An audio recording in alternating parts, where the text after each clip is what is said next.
Hello friends, Tom Downey here from Chat Sports, back to talk more NBA free agency once again. Let's focus in on a big name player who is set to hit the open market, assuming he opts out. That is Kyrie Irving of the Boston Celtics. And the buzz has been growing that Kyrie is set to leave Boston this offseason. And it's weird to say a team that almost won 50 games this past year underachieved, but that's what happened in Boston. And of all the free agents, I think the biggest question mark, at least for me, is where does Kyrie end up? There are multiple teams that I think make a lot of sense for Kyrie Irving, can make a strong pitch for him from out west to out east, and of course sticking with Boston there. Now on the court, Kyrie's been a great player. Yeah, the points per game have technically dropped the past couple of years, but he's still putting about 24 per game, bumped up to 7 assists this past year, 5 rebounds. So statistically, frankly, it was one of his best seasons, yet it's tough not to at least put some of the blame on Kyrie Irving for the issues that the Boston Celtics had this year in terms of chemistry and within the locker room.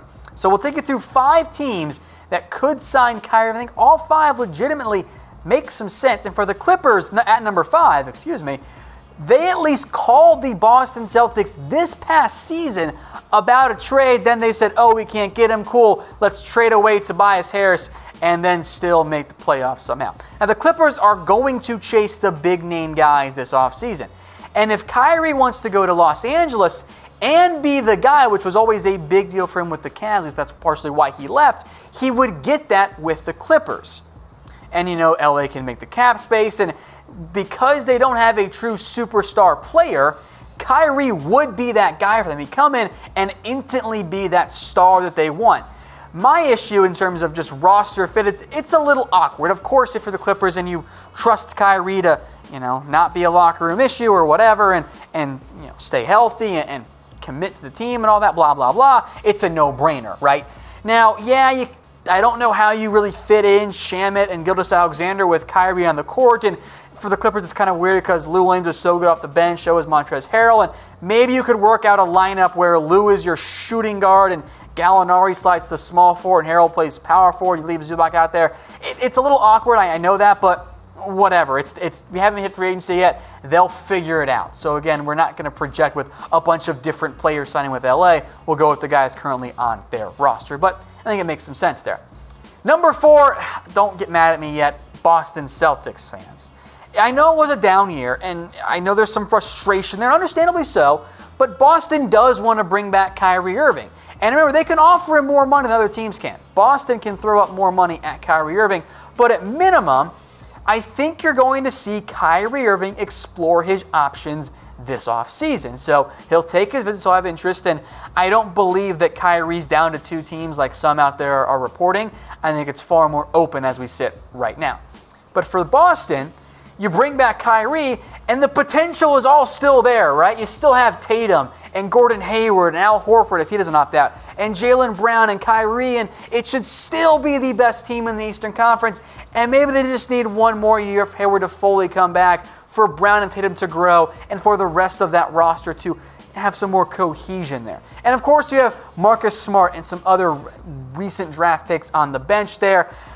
Of course, if Kyrie comes back, I think Terry Rozier is for sure gone. Now, if Kyrie leaves, maybe Rozier comes back and they work that out. But for Boston, they did trade for Kyrie, and they still believe in his talent. But that reminds me, who actually won that Kyrie Irving trade? Let me know in the comment section. Type 1 for the Celtics, 2 for the Cavs. If you think both teams won, let me know. And if Kyrie leaves, maybe in the end, it was neither team that won that trade. I think that's a reasonable expectation. The Cavs are, of course, the Cavs right now. And if Boston loses Kyrie, yes, they got some years for him for Isaiah Thomas and some other players there, but not what they expected. So let me know in the comment section who you think won the Kyrie trade. Yes, you could do both or neither as well. Let's move then to number 3. Before I dive in here, make sure you guys are subscribed to our Lakers-only channel, youtube.com/LakersTV. If you had told me this was even a remote possibility like a year ago, I would have said, nah, you're insane. But now, a LeBron and Kyrie Irving reunion, it's not that insane anymore. The two stars have made up, and yeah, there's the potential for another disaster blow up, but it's at least plausible now. It might make Cleveland the city self-destruct because that was their duo originally, but there's at least the possibility of it. Now, for the Lakers, again, much like the Clippers, kind of a weird roster fit. I'll list Lonzo Ball in there for now, but frankly, I think if you sign Kyrie, you probably trade Lonzo Ball. He's going to want out because we know how that family works, and do you need 2 point guards? Probably not.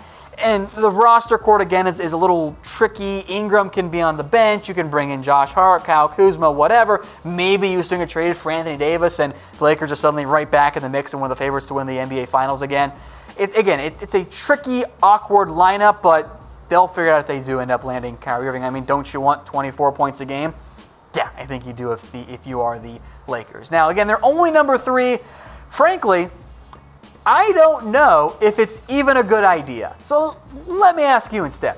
Is a Kyrie Irving and LeBron James reunion actually a good idea? Type Y for yes, type N for no in the comment section.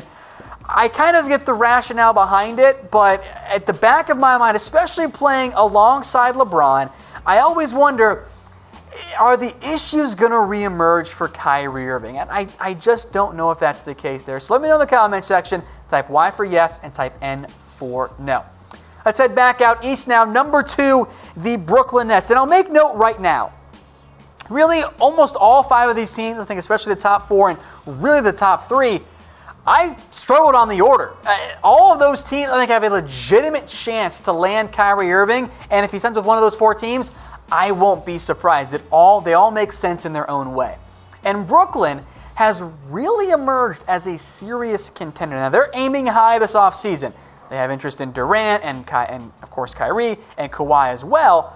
And if they can bring in Kyrie Irving, well, that's a legitimate superstar. And I love D'Angelo Russell. I really do.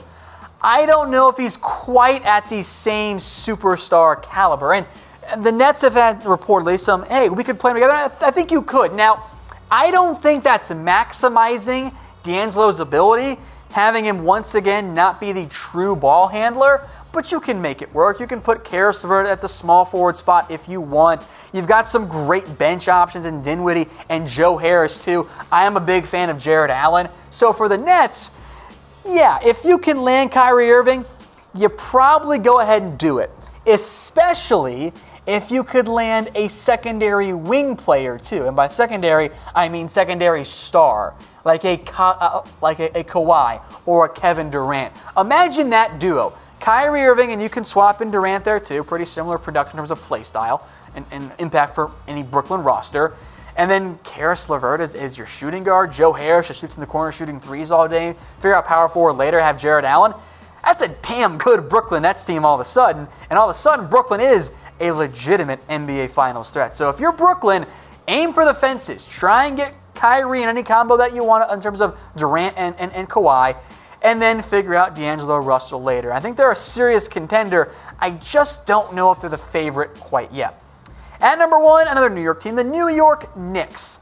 They have tried for so many years. Remember when Knicks fans were convinced they were going to get LeBron James, and then that, of course, did not end up happening.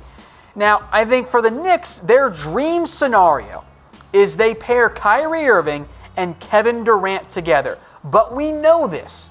The Knicks have missed a lot in the past.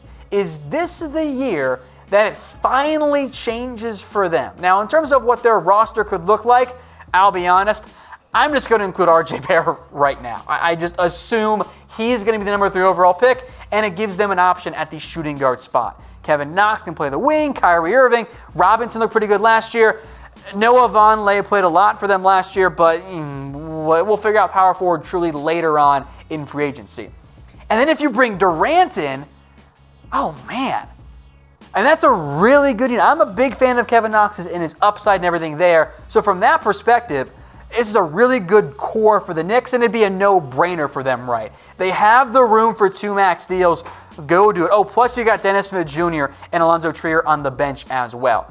The biggest thing for the Knicks, if it's finally the year that things change for them and they actually pull in that superstar or superstars in free agency. Let's recap then my top teams that could sign Kyrie Irving. Number 1, the New York Knicks. Number 2, the Nets.